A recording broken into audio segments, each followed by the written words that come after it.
bendiga a cada uno de nuestros hermanos que en esta mañana se juntan para tener esta escuela bíblica dominical del Centro Cristiano Shalom.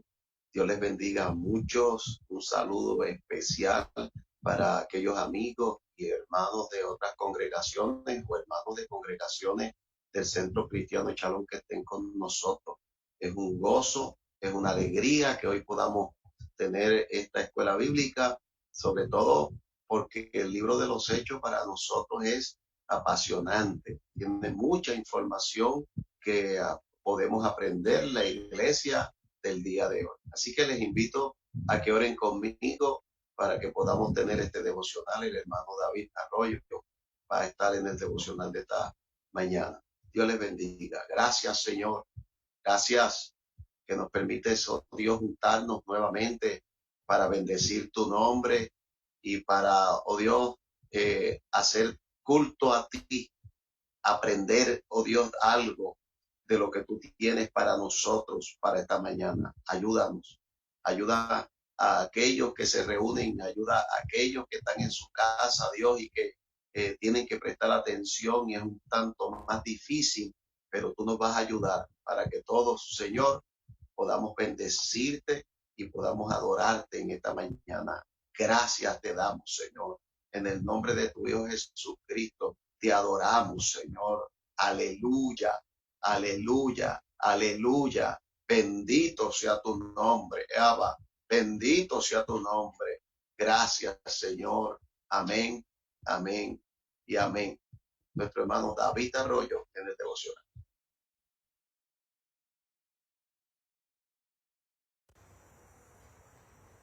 Dios te bendiga, Centro Cristiano Shalom en y fuera de Puerto Rico. Este es su hermano David Arroyo Castro, que en estos momentos quiero dejarles un devocional para alabar y bendecir a nuestro Dios. Yo espero que usted me ayude allá en su casa, si puede cantar conmigo, pues alabemos juntos al Señor.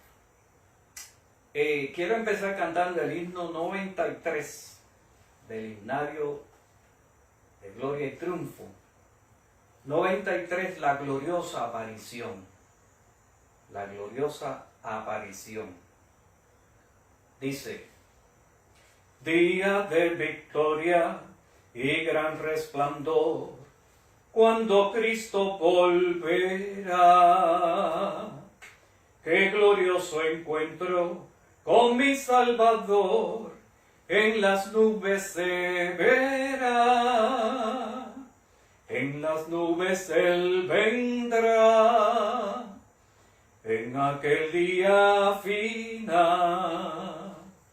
Cristo el Salvador muy pronto volverá, un gran día sin igual. Día de gran gozo, día sin igual, cuando Cristo volverá.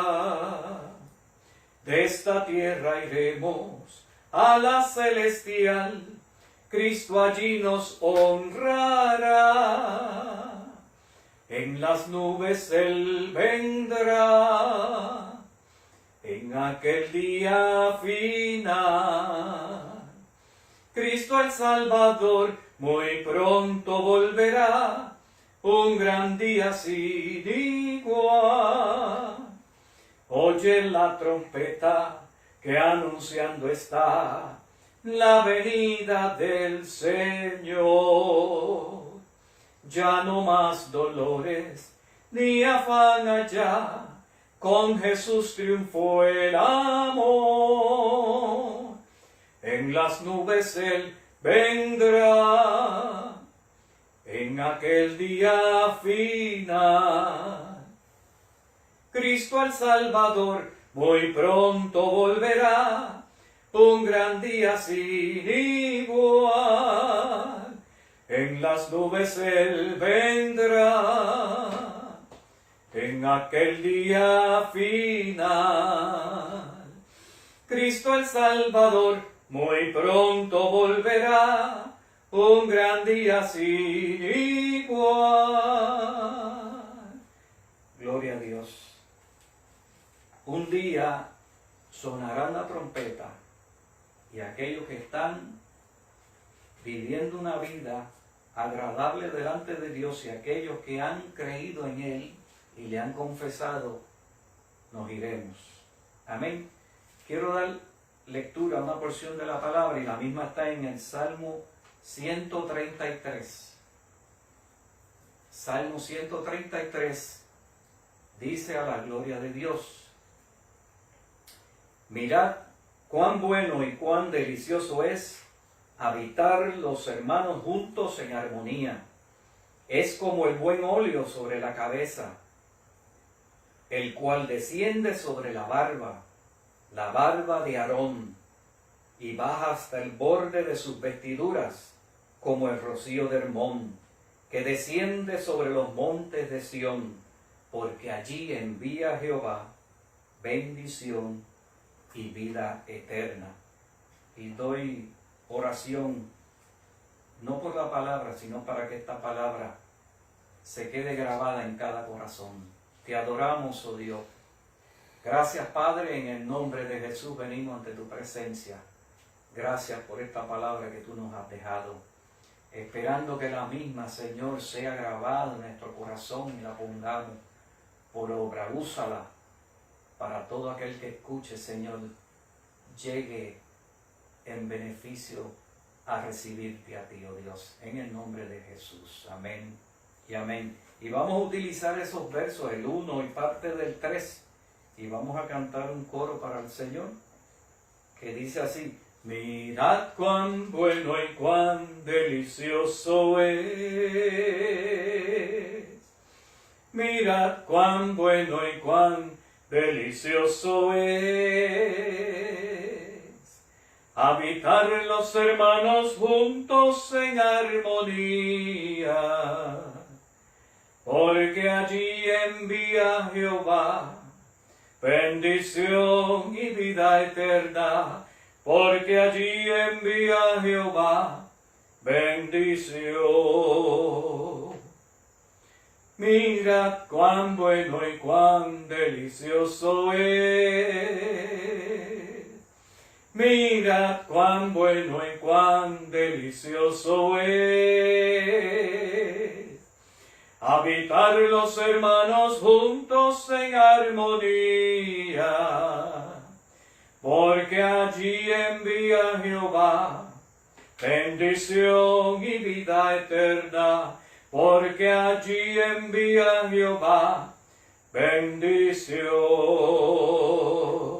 porque allí envía Jehová bendición y vida eterna, porque allí envía Jehová bendición. Bueno es alabar a Dios, y aunque nos agrada y desearíamos estar en el templo todos unidos, reunidos, adorando al Señor, pero en estos momentos le adoramos en nuestras casas. Y quiero finalizar con otro coro.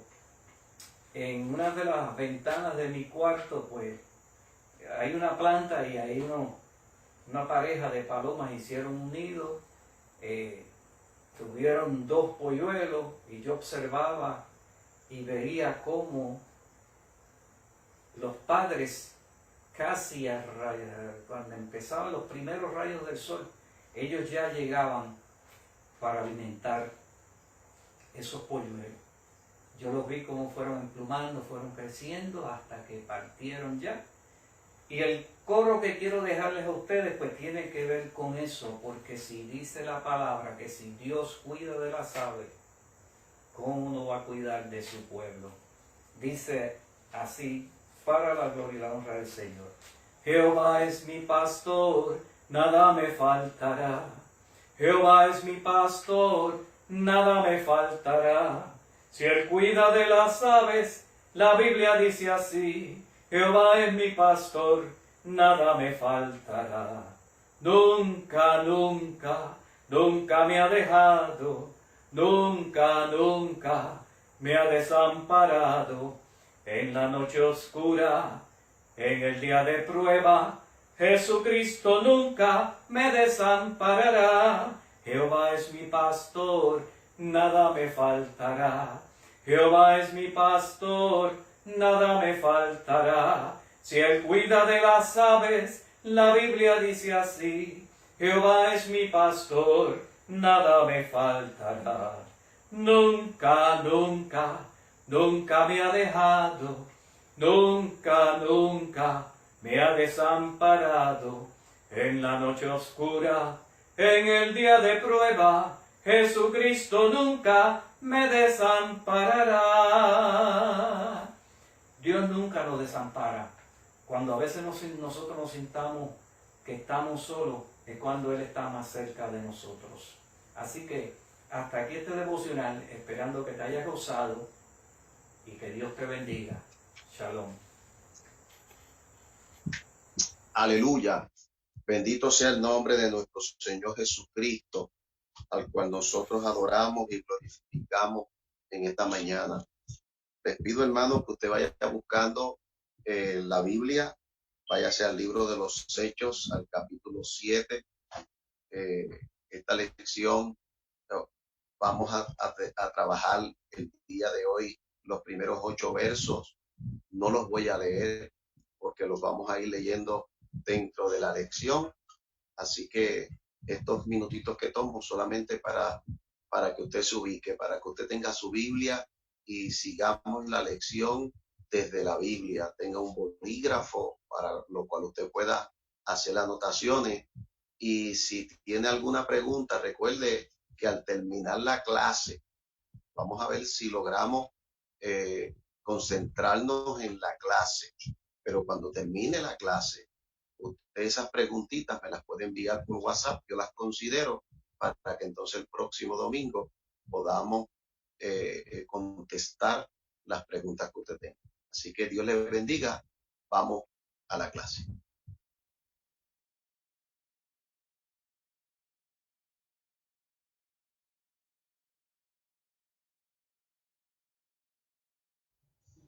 Dios bendiga a nuestros hermanos y amigos que están con nosotros esta mañana para tomar esta clase. Hoy vamos a estar en la lección número 12, el libro de los Hechos, en el capítulo 7. Yo le invito a que usted vaya buscando su Biblia y aun cuando se debe haber orado en el culto, yo quiero orar por esta clase particular. Señor, gracias te damos. Bendecimos tu nombre, te adoramos, te glorificamos y te pedimos, Señor, que tú estés con nosotros dirigiéndonos para que todo lo que hagamos sea conforme a tu voluntad, para bendición de los hermanos, Señor. Te damos las gracias. Amén, amén y amén. Aun cuando la lección es del capítulo 7, del 1 al 53, vamos a, en esta primera parte, a coger unos grupos como de 8 versos y de ahí vamos a ir sacando la lección. La lección puede ser que nos tome 2 domingos. Bien, en esta parte de estos textos de amarre que yo quiero coger aquí, les dice el verso, vengo del capítulo 6, verso 13, que esa fue la parte final de la lección pasada. Este hombre no cesa de hablar palabras blasfemas contra el lugar santo y contra la ley, refiriéndose a Esteban, el diácono, que ahora está enfrentando a los sacerdotes judíos y al Sanedrín. Y entonces ellos dicen el lugar santo, refiriéndose al templo judío, y contra la ley judía o la ley de Moisés. Fíjense que en el 14 dice, leemos, que ellos se refieren a esto, le hemos oído decir que ese Jesús Nazaret destruirá este lugar refiriéndose al templo, y cambiará las costumbres que nos dio Moisés. Y hace referencia a lo que Jesús dijo, de que destruiría el templo y lo levantaría en 3 días, refiriéndose a su cuerpo, no al templo judío, pero a Jesús lo señalaron por eso y ahora a Esteban lo siguen señalando por lo mismo, porque dentro del marco de la predicación de los discípulos estaba la muerte de Jesús, la muerte y la resurrección al tercer día.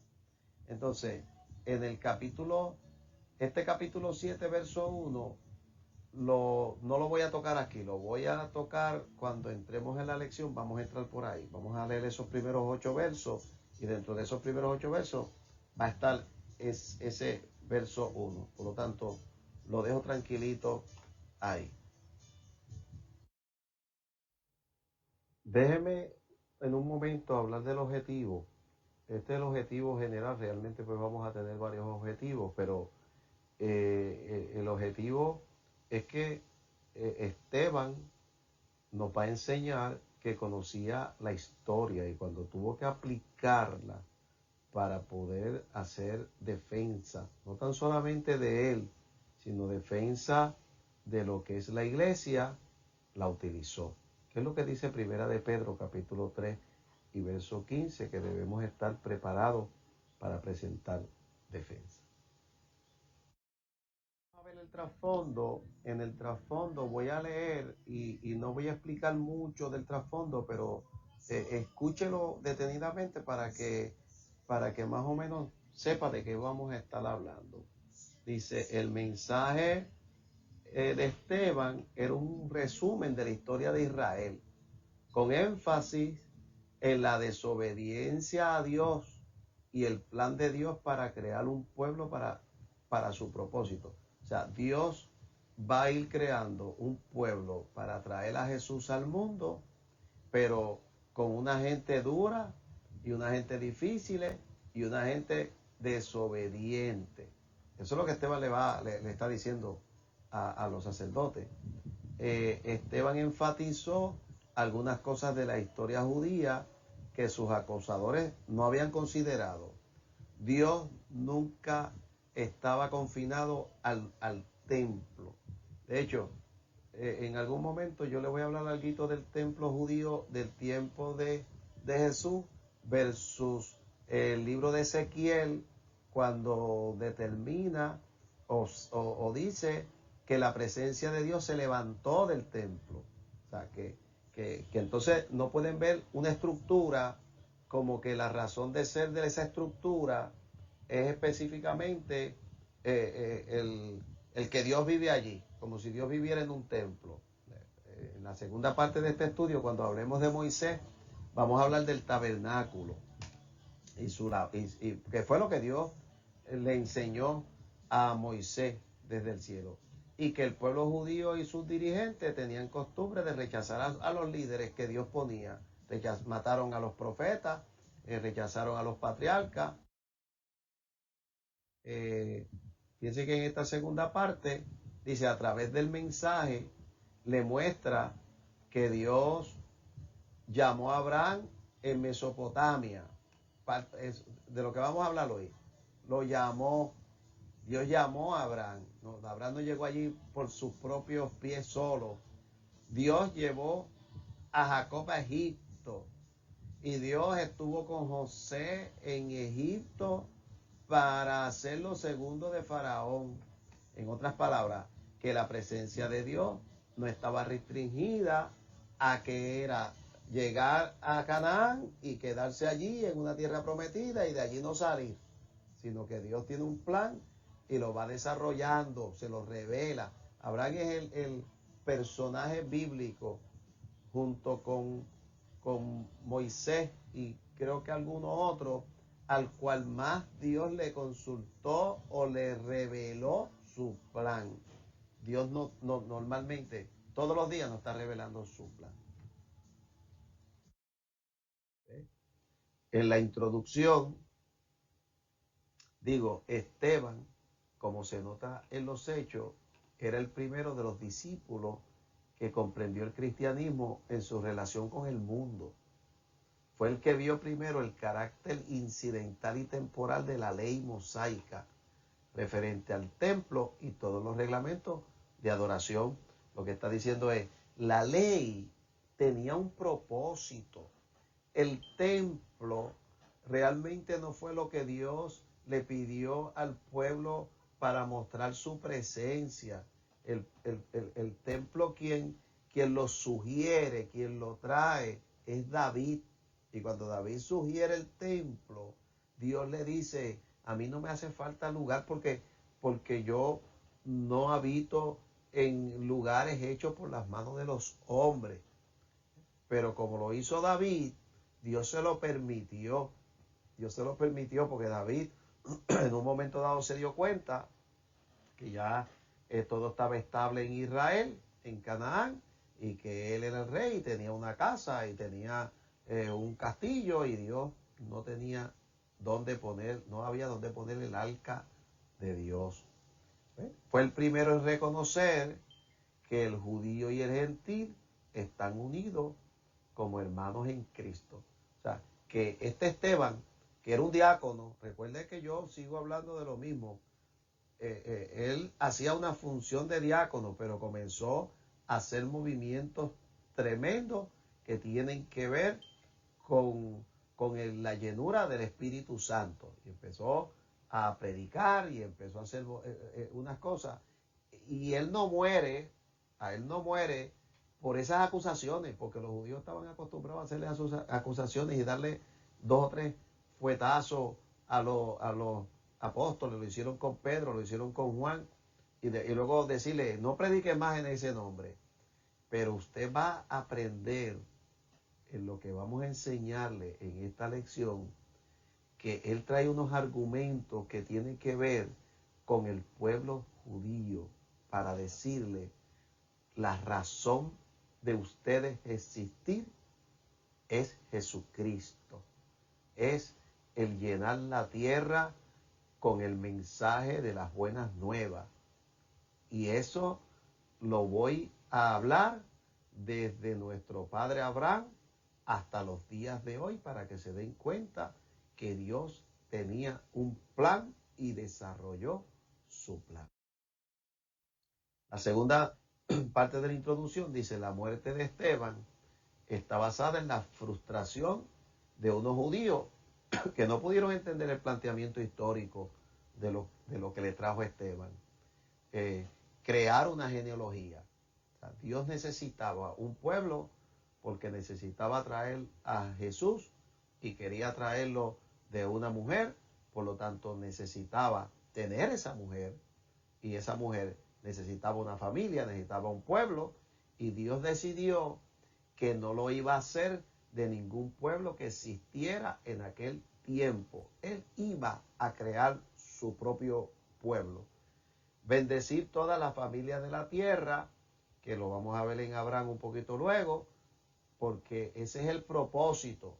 Jesús vino para salvar al mundo y para bendecir a todas las familias de la tierra y dar paso a una institución como el brazo de Dios para salvación de las naciones. En un momento dado se pensó en Israel como esa institución, y al Israel rechazar al Mesías, Dios tiene su plan para lo que se llama iglesia. Cuando vamos a hablar de Abraham, vamos a estar leyendo el capítulo 7, los versos del 1 hasta el 8. Y yo este énfasis lo voy a hacer después de que veamos y que hablemos en una gráfica, en un mapa. Yo le dé una información, la información de esos versos 8. Entonces voy a regresar para hablar del énfasis que le quiero dar a esta lección, que está en esta gráfica de Abraham. Pero no la veamos ahora, pasemos a la próxima, que se la voy a explicar en el mapa desde Ur hasta Canaán. Ok, vamos a verlo con este mapa, donde usted ubique que por aquí está Egipto, que por aquí está Canaán, que por acá, en esta parte de aquí está Ur de los caldeos, lo que se llama la media luna fértil. La media luna fértil por causa de los ríos que mantienen esta media luna como uno de los lugares más fértiles de la tierra. Y entonces, por aquí está Ur de los Caldeos. Déjenme marcarlo aquí. Marcarlo aquí. Acá arriba está Harán. Mírenlo aquí. Y por acá está Canaán. En esta parte, mire Jerusalén aquí, desde el río Jordán, por acá. Lo que la Biblia dice y lo que está planteando, fíjese que el planteamiento de Esteban es la genealogía de Abraham, de dónde sacó Dios a Abraham con una promesa para hacer un pueblo, para tener la base del pueblo judío que no existía. Y cuando uno lee el capítulo 11, que yo le invito a que usted también lo lea y que tenga esa oportunidad de analizarlo, habla una información matemática, que yo no quiero entrar en esa matemática, pero recordando, y una información donde dice que Taré, el papá de Abraham, es quien sale de Ur de los Caldeos hasta Harán, y con la intención de ir a Canaán, a la tierra prometida. Pero la Biblia también dice que a quien Dios le dijo, sal de tu tierra y de tu parentela para ir a un lugar que fluye leche y miel, que yo te voy a dar, fue Abraham. Fue Abraham. A los 70 años de la vida de Taré, dice la Biblia, que ya Abraham existía y sus dos hermanos adicionales. Uno murió, se quedó el otro, y luego de que Taré sale hacia la tierra de Canaán, pero que realmente se queda aquí en Harán hasta que muere, pero muere a los 205 años de edad. O sea, a los 70 años de su vida ya Abraham existía, dice la Biblia, y él muere a los 205 años. Quiere decir que hay 135 años entre el nacimiento de Abraham en Ur de los Caldeos y la muerte de Taré en Harán. Hay 135 años. La Biblia dice que cuando Abraham entonces finalmente sale de Harán hacia Canaán, tenía 75 años. Quiere decir que hay 60 años que están perdidos ahí, porque yo no voy a pretender determinar qué pasó en esos 60 años, pero sí puedo determinar que la salida de Abraham hacia Canaán no fue inmediata. Y eso es uno de los planteamientos que hace Esteban. Primero, que Abraham procede de Ur de los Caldeos, que es un pueblo pagano, un pueblo idólatra, un pueblo con muchos dioses. Que segundo, Dios le dice, sal de tu tierra y de tu parentela al lugar que te envío, y él espera hasta que su padre muera para entonces obedecer la voz de Dios para ir a Canaán. Eso es lo que está determinando los primeros 8 versos, ¿ves?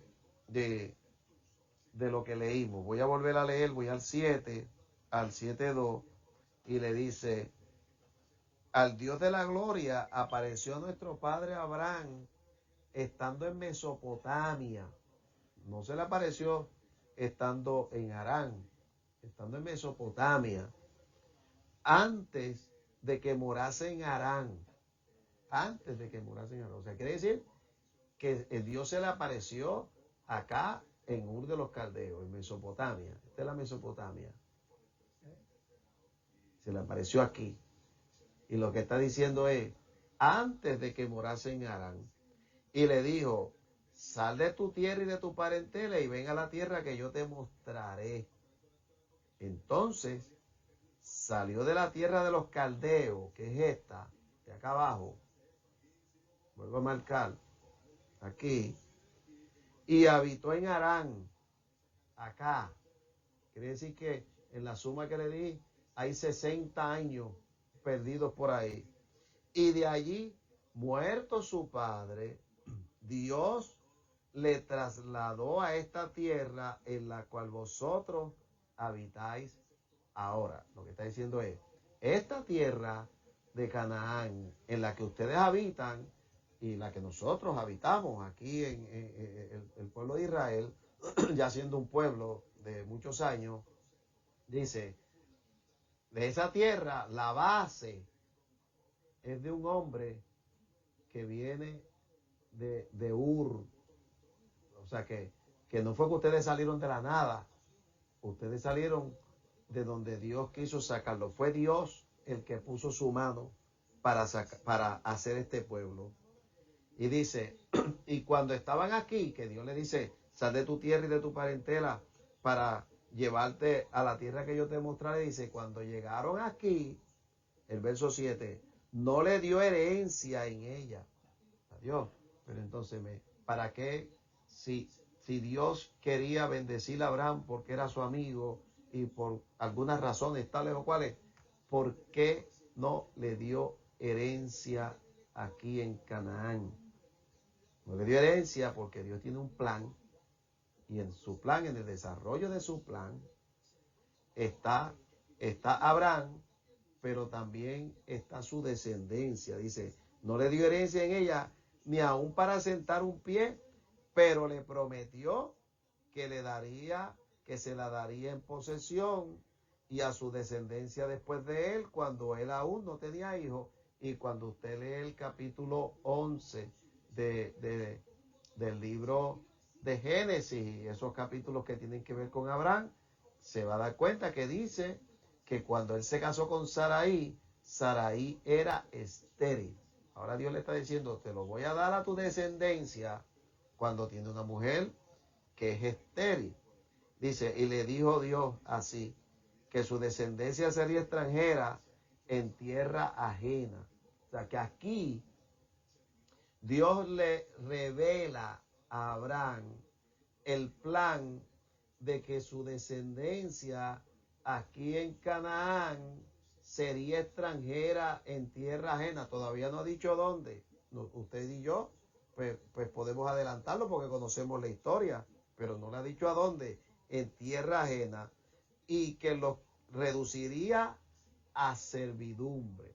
Reducirlo. O sea, que de una gente libre, con dinero, que vienen de la Mesopotamia, los va a hacer esclavos en Egipto. Dice, y los reduciría a servidumbre y los maltratarían por 400 años, que realmente la esclavitud en Egipto duró 430 años. Eso es un adelantito que le doy. Duró 430. A ver si puedo poner un 430 aquí. 430. Pero digo, va a estar allí 400 años, mas yo juzgaré a ese pueblo y después de esto saldrán y me servirán. ¿En qué lugar? En este lugar. O sea, la promesa es 400, eso se lo dijo a Abraham a los 70 y tantos años. Abraham tuvo su primer hijo a los 99 y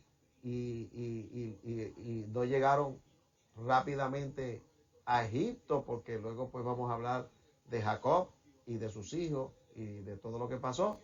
O sea, de todo lo que pasó no, porque nos estamos enfocando en lo que es la historia del nacimiento de Israel, la historia del nacimiento del pueblo judío. Y ese es el enfoque.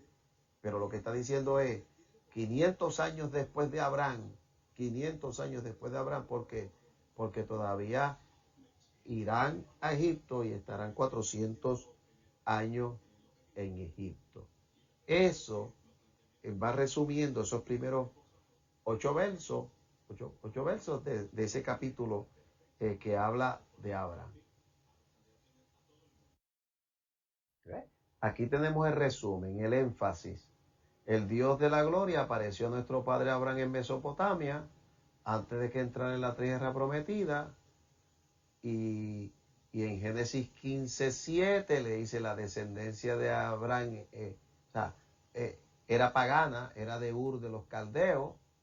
Abraham responde al llamado de Dios con retraso. Eso lo dice Génesis 11:31, en esa parte, después de lo que le expliqué de Harán. Dios le dio por herencia a Canaán a su descendencia. No se la dio a Abraham, se la dio a su descendencia. Y su descendencia sería esclava en Egipto 400 años, que Éxodo 12:40 nos dice que fueron 430 años. Y este punto es importante, le dio la circuncisión como pacto. Génesis capítulo 17, verso 5, establece el pacto. Abraham sería padre de muchedumbre, sería padre de reyes, y Jehová sería el Dios de su pueblo y le daría la tierra de Canaán por heredad.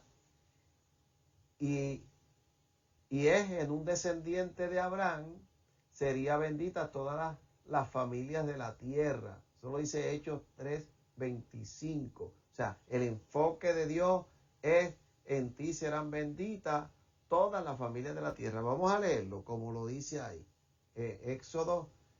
Génesis capítulo 17, verso 5. Mire cómo lo dice.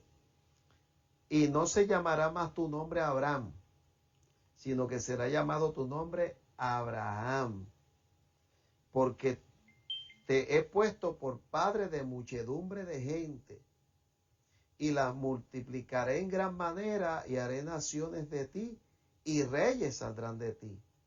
Y estableceré mi pacto, aquí viene el pacto, entre mí y ti, y tu descendencia después de ti, en sus generaciones, por pacto perpetuo, o sea, para siempre. Esto es un pacto para siempre, porque la base de lo que Israel va a hacer será para toda la vida de ahí en adelante, será perpetuo, dice, pacto perpetuo, para ser tu Dios. O sea, ellos serían su pueblo y él sería su Dios, y el de tu descendencia después de ti. Y por ahí habla algo de la descendencia, pero por lo menos yo quiero que usted se quede en su mente con la situación de que el pacto establecía que perpetuamente Dios sería el pueblo de Israel y Israel sería su pueblo. ¿Por qué? Vuelvo y se lo repito, tal vez es la tercera vez que se lo repita. En ti serán benditas todas las familias de la tierra.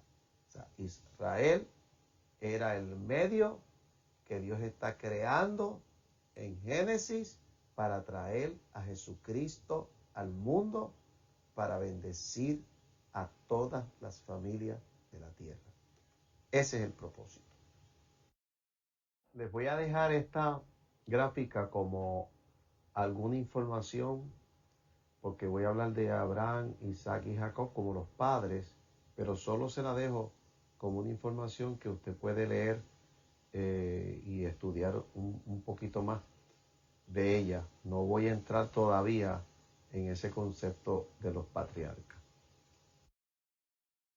Bien, vamos ahora a hablar la segunda parte de esta lección, que es José. Cómo luego de que Abraham llega hasta Canaán, eso fue lo que cubrimos en los slides anteriores, entonces vamos a hablar de Jacob y vamos a hablar de José. Y eso está en Hechos capítulo 7, versículos del 9 al 17, y el énfasis va a ser que Dios estaba en Egipto con José, y y que en la providencia de Dios, este evento de Egipto, que recuerde que se le profetizó a Abraham, se le dijo a Abraham, tu descendencia estará, se bajará o se disminuirá hasta servidumbre en tierra ajena. Vamos a leer, búsquese el capítulo 7, verso 9, y ahí pues le explico algunas cositas más. Dice, los patriarcas, movidos por envidia, hablando de los hermanos de José. Recuerde que para el tiempo de José todavía no estaba Benjamín, que es el último hijo de Abraham, de Jacob. Todavía no estaba, por lo tanto no eran 12, eran 11. Y dice que los otros 10, movidos por envidia. Miren lo que le está diciendo Esteban. Lo que en el corazón se mueve de los patriarcas es la envidia por José. Vendieron a José para Egipto, pero Dios estaba con él.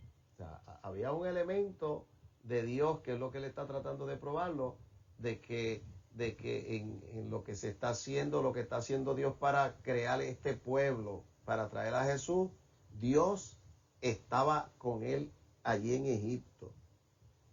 Y le libró de todas sus tribulaciones y le dio gracia y sabiduría delante de Faraón, rey de Egipto, el cual lo puso por gobernador sobre Egipto y sobre toda su casa. Y vino hasta ahí ya está la providencia de Dios. Usted váyase a Génesis para que pueda leer y ponerse al tanto de todas estas historias, pero él está trayendo los elementos principales.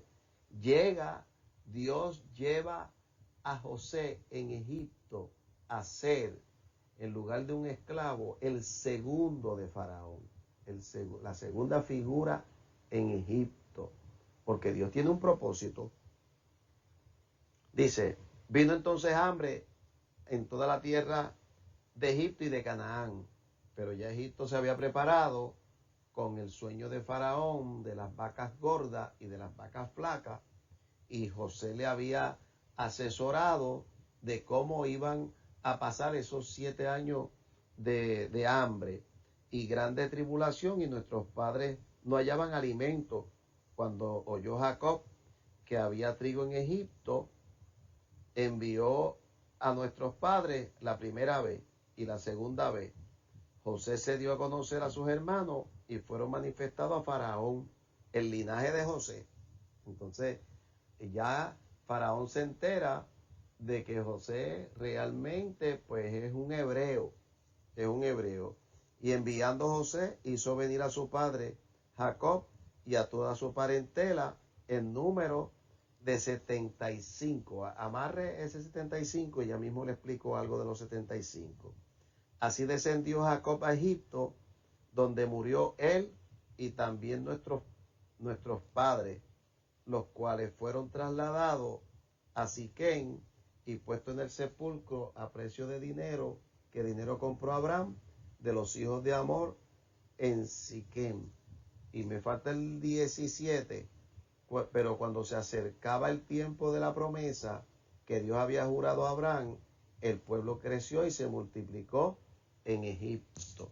Déjeme ver cómo marco ese número 17, porque quiero hablarles algo de ese número 17 también. Pero vamos un poquito al mapa y ahí pues les explico varias cosas y luego pues venimos a esta gráfica nuevamente.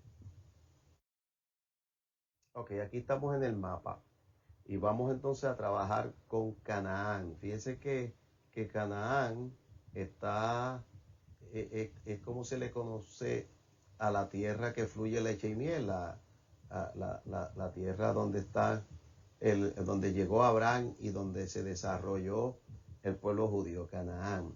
Y lo que dice, vamos a buscar, o usted búsquelo en la Biblia, el capítulo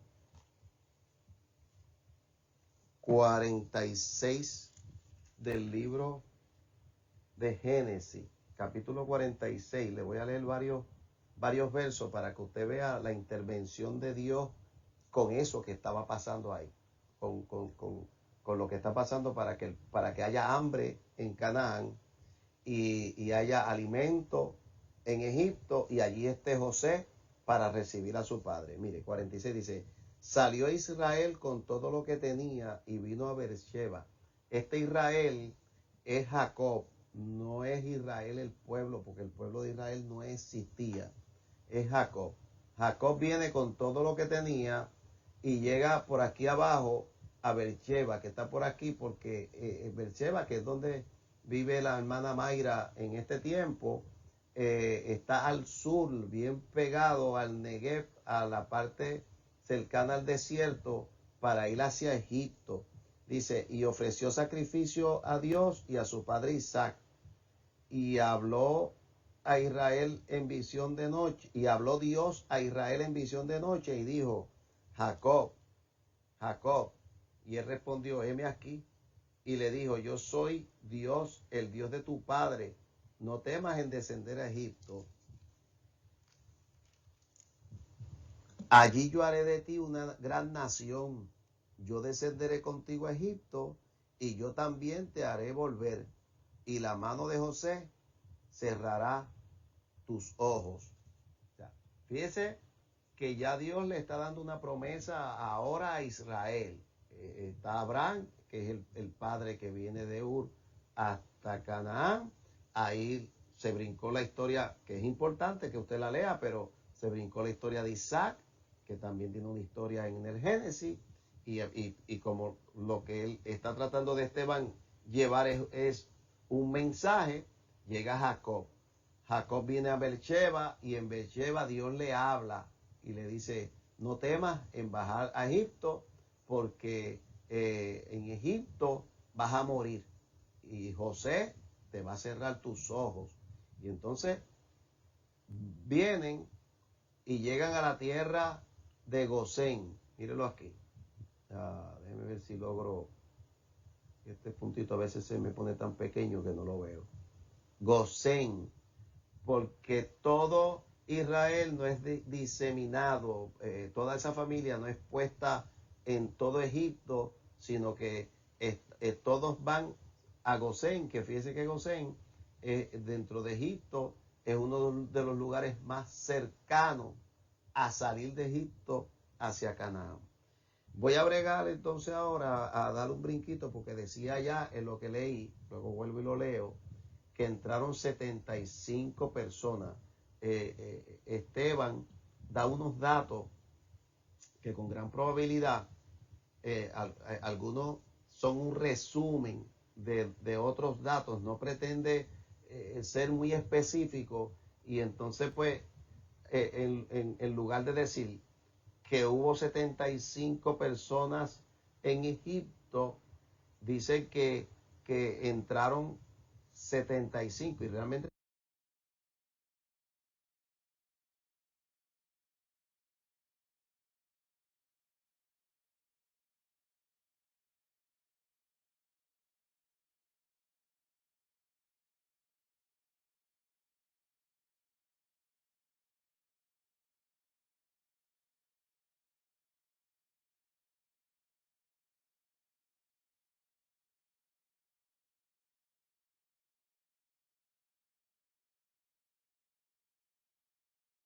en Egipto. Y estudiar un poquito, usted la lea, pero se brincó la historia de Isaac, que también tiene una historia en el Génesis, y como lo que él está tratando de Esteban llevar es un mensaje, llega Jacob. Jacob viene a Beersheba y en Beersheba Dios le habla y le dice, no temas en bajar a Egipto porque en Egipto vas a familia, no es puesta en todo Egipto, sino que todos van a Gosén, que fíjese que Gosén dentro de Egipto es uno de los lugares más cercanos a salir de Egipto hacia Canaán. Voy a bregar entonces ahora a dar un brinquito porque decía ya en lo que leí, luego vuelvo y lo leo, que entraron 75 personas. Esteban da unos datos que con gran probabilidad algunos son un resumen de otros datos, no pretende ser muy específico, y entonces pues en lugar de decir que hubo 75 personas en Egipto, dice que entraron 75, y realmente no entraron 75, entraron 70 con Jacob, y uno es 71, él, ¿no? Él más 70, 71, bien parecido al Sanedrín, ¿verdad?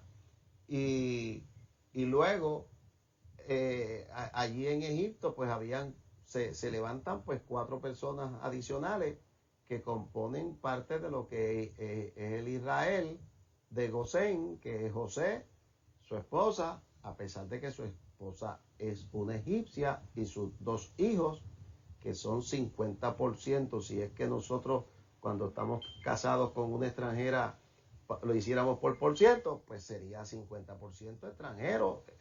O sea, es parte porque ellos, los 2 hijos, Benjamín y Efraín, los 2 hijos de José, son con una egipcia. Y están ahí y llegan ahí a Gosén. Ahora, mira lo que dice el capítulo 46, verso 27. Y los hijos de José que le nacieron en Egipto, 2 personas. ¿Ves? ¿Ves que los añade a la suma? Todas las personas de la casa de Jacob que entraron en Egipto fueron 70. Fueron 70. Y ahí le da el dato de los que entraron en Egipto y de los que Dios, o sea, los que nacieron allí en Egipto. De hecho, que luego en 400 años todos los demás van a nacer en Egipto, porque prácticamente todo Israel nace en Egipto. Todas las personas de la casa de Jacob que entraron a Egipto fueron 70, y envió Jacob a Judá delante de sí a José para que le viniesen a ver en Gosén, y llegaron a la tierra de Gosén, que aquí es donde los ubiqué. Ahora, déjenme volver un momento a la otra gráfica para que hablemos del verso 17. Ok, entonces fíjense, en el verso, déjenme leer el 16 también, el 16, que dice que luego de que estuvieron en Gosén, allí murió Jacob y murieron todos los padres, pero el dato dice, y también nuestros padres, los cuales fueron trasladados a Siquem y puestos en el sepulcro que a precio de dinero compró Abraham de los hijos de Hamor de Hamor en Siquem. Y cuando usted lee Génesis capítulo 16 y Génesis capítulo 50, le da 2 historias que usted también pues debe en algún momento saber, pero no todos, o sea, los padres. Déjenme empezar por lo que es correcto para no confundirlo. Mire, Abraham compró una cueva en Macpela, lo tengo aquí en los datos. Esa cueva de Macpela es en Hebrón. Luego les enseño un mapita, el próximo mapa les enseño dónde está Hebrón. Es en Hebrón. Y en Hebrón, Abraham esa cueva la compró, que de hecho trataron de regalársela y él no quiso que se la regalaran. Dijo que él la iba a pagar, porque allí enterró Abraham a Sara, y enterraron a Abraham, enterró a Sara, Isaac enterró a Rebeca y enterraron a Isaac, y luego Jacob enterró a Lea y enterraron a Jacob. Eso lo hace en la cueva de Macpela en Hebrón, que es la que compra Abraham. Que de hecho aquí dice que Abraham compró de los hijos de Hamor en Siquem, porque a veces en las historias le añaden actos que hacen los hijos a los padres. Quien en Siquem compró esa cueva que dice ahí fue Jacob, y Jacob compró esa cueva o esa tierra, y en esa tierra, en Siquén, que es lo que en el tiempo de Jesús es Samaria, en el tiempo de los patriarcas no, porque las tierras estaban pobladas por los diferentes pueblos o familias, ¿no? Que si los de José, que eran Benjamín y Manasés, que si Judá, que si Dan, era de esa forma, pero en esa ubicación ahí de Cisjordania, que era Samaria, él compró esa tierra de los hijos de Amor, y debe tener una H, porque no es amor de amor, es amor o amor con H, ahí, y ahí enterraron a los patriarcas. Y déjeme darle algo en el mapita, no se vaya. Este mapita no es el más lindo del mundo, pero por lo menos nos puede servir viendo usted aquí a Egipto, viendo el Mar Rojo, viendo Gosén acá arriba, en lo que es Egipto, y entonces sabiendo que por esta área este es el Negev, y por esta área de aquí abajo es que cuando habla de la cueva de Macpela y donde enterraron a Abraham, está en el área de Judá, que es por acá, y cuando hablamos de Siquén, estamos hablando de esta área por acá, esta área amarilla, que es donde enterraron a los patriarcas. Ellos, mire qué dato, esto es un dato que tal vez no tenga que ver con la lección, pero ellos cuando iban muriendo, sobre todo la Biblia lo narra de Jacob, cuando morían, ellos salían desde aquí, iban y los enterraban y los lloraban acá a la tierra, al sepulcro donde ellos querían ser enterrados, excepto José, que sale 400 años después, cuando sale el pueblo de Israel, entonces se llevan los huesos de José. Sin embargo, cuando Israel sale de Gosén para ir a la tierra prometida, lo que aquí le tomaba algunos 5, 6, 10 días en ir y venir y llorar y hacer todo lo que iba a hacer, le tomó 40 años hacerlo a Israel, que se mantuvo en este desierto del Sinaí por esos 40 años para entrar a la tierra. Un dato, solamente un dato. Así que yo creo que esta parte concluye lo que tiene que ser la parte de José, que lo que está diciendo es, Dios estaba allí, está diciendo Esteban, Dios estaba allí. La humanidad, el que hay personas que hacen cosas malas y Dios las utiliza, pues sí las hay, todavía las existen. No todo lo que es malo podemos achacarlo y decir, pues eso que fulano hizo malo, pues es porque Dios estaba ahí, que para que lo hiciera malo, para que esto ocurriera así. No. Lo malo es malo. Lo malo es malo. Lo que usted hace injustamente es injusticia. Dios trabajará con usted por eso.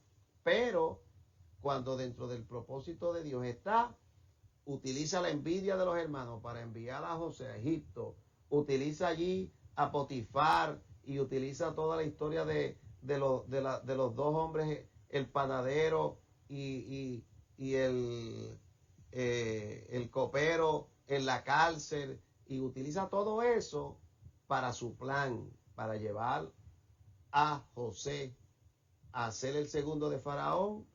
Hay hambre, Dios añade el hambre, lleva a Israel a Egipto, y en Egipto, mire lo que dice el verso 17, que es el último que voy a tocar de esta serie de la parte de Jacob. Pero cuando se acercó el tiempo de la promesa, fíjese lo que está diciendo, cuando se acercó el tiempo en que Dios le había dado promesa al mismo Jacob de que iba a regresar y que de él, que se lo dijo también a Abraham, iba a salir una nación grande, dice, que Dios había jurado a Abraham, el pueblo creció y se multiplicó en Egipto. Cuando llegó el tiempo de la promesa, los 70 o 75 que habían aquí se convirtieron en más de 1 millón de personas. Vamos a cambiar para hacer un resumen de lo que es la parte de José. Vamos a coger aquí, hasta aquí, en este resumen de José, lo que es la aplicación práctica, y vamos a decir que Dios utiliza nuestras debilidades para llevar a cabo su plan.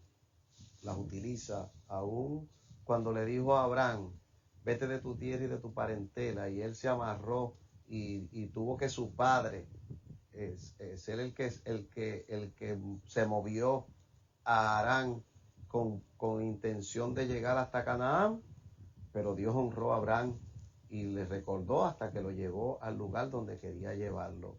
Y aún cuando la vida de Jacob fue tan escabrosa, Dios lo utilizó para levantar los 12 patriarcas. Y aún cuando los patriarcas vendieron a José, Dios los utilizó para llevar a la familia de Jacob a Egipto. Y allí puso su mano para que crecieran y se hicieran un pueblo. Y el segundo dice, Dios siempre tiene un plan. Recuerde, usted tal vez no lo ve, usted tal vez no es partícipe, porque Dios no tiene que venir a mi casa a sentarse conmigo a explicarme su plan. Yo soy parte de ese plan, usted es parte de ese plan. Estamos ahí trabajando, pero Dios tiene un plan. Dios no está ausente. Dios estaba en todo lo que estaba haciendo y el punto hacia donde va es hacia Jesús. Recuerde eso. Si no recuerda nada más, recuerde que hacia donde va es a que Jesús nazca en Belén. Ese es el punto, y muera en la cruz del Calvario. Así que vamos trabajando por ahí. Y el tercero, aun cuando no entendemos las acciones de Dios, Él está en control. Él está en control. Aun cuando usted no entienda algo de Dios y no entienda por dónde vienen las cosas, Dios está en control. Y va. Bien, voy a dejar estas preguntas para que usted vaya midiendo su aprendizaje. En la próxima lección le voy a dar la respuesta, pero por lo menos pues ya usted las puede saber si las busca incluso en la Biblia. Dice, ¿cómo se llama o se llamó el diácono de esta narración? Así que busque a ver cómo se llamó ese diácono, de dónde nació Abraham o en dónde nació Abraham, qué significa el nombre de Abraham, cuál fue el pacto de Dios con Abraham, cuál fue el propósito de Dios, hacer un pueblo según Génesis 12:3 y Hechos 3:25. No haga un testamento, esto se contesta con una o dos palabras cada una de ellas.